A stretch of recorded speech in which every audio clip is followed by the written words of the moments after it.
May begin. Thank you, Chairman Van Drew, Ranking Members Crockett and Raskin, for giving me the opportunity to appear before you today. The views I express are my own, should not be construed as representing the official position of the Heritage Foundation.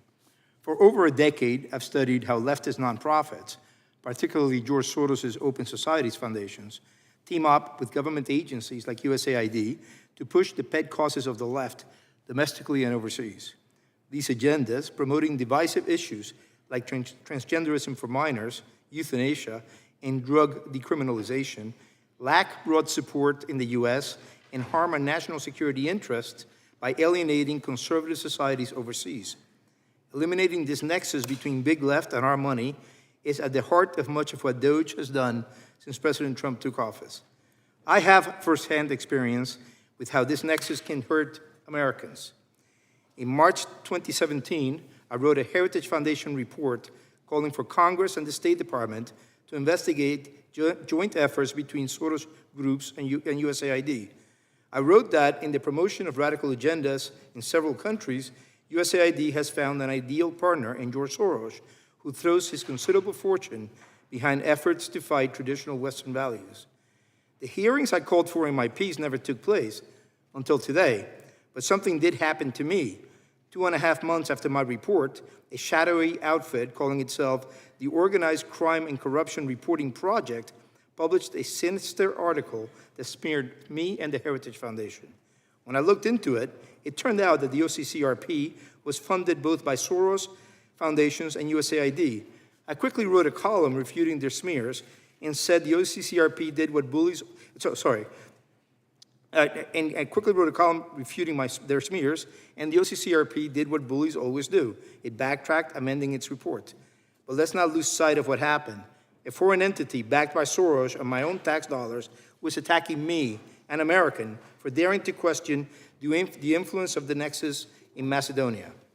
I want to underline that I believe it is Soros' right to spend his money supporting his convictions. I may not agree with these ideas, but I would not call for interference in any American's right to act politically.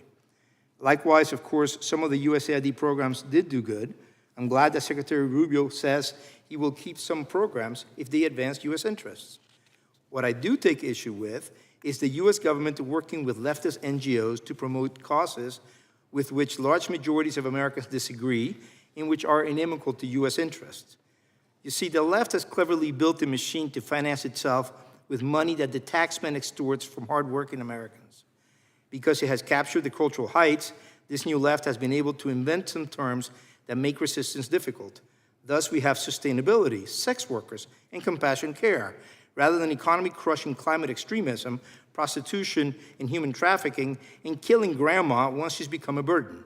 It doesn't matter what you call any of these activities, however. They all turn cities into Dante-esque hellholes and leave behind human debris, men and women who are empty husks rather than beings with purpose and hope. The collusion between big left and taxpayer money peaked under the Obama and Biden administrations. In Guatemala, USAID's focus on activists who also received financing from Soros institutions and the Ford Foundation, frustrated the pro-U.S. President Alejandro Giammattei, who once told me he thought our embassy was undermining his government. In Hungary, USAID provided funding to the OSF, which went on to spend $781 million between 2016 and 2023 in pursuit of its political agenda. Hungary, lest we forget, is a strategically located U.S. ally, whether liberals like its pro-U.S. prime minister or not. And the same thing happened in Macedonia, where an advisor to former President Ivanov, also pro-U.S., told me that USAID and OSF had begun a regime change operation. Dismantling this nexus is critical.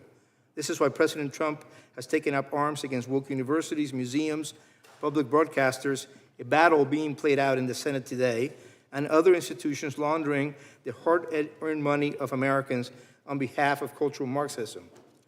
However, I also urge this committee to demand a comprehensive audit of USAID in government entities to expose how taxpayer money is spent and with whom. I want to thank you for your time and for letting me address this important matter. Thank you, Mr. Gonzalez. Ambassador DeBaca, You may begin.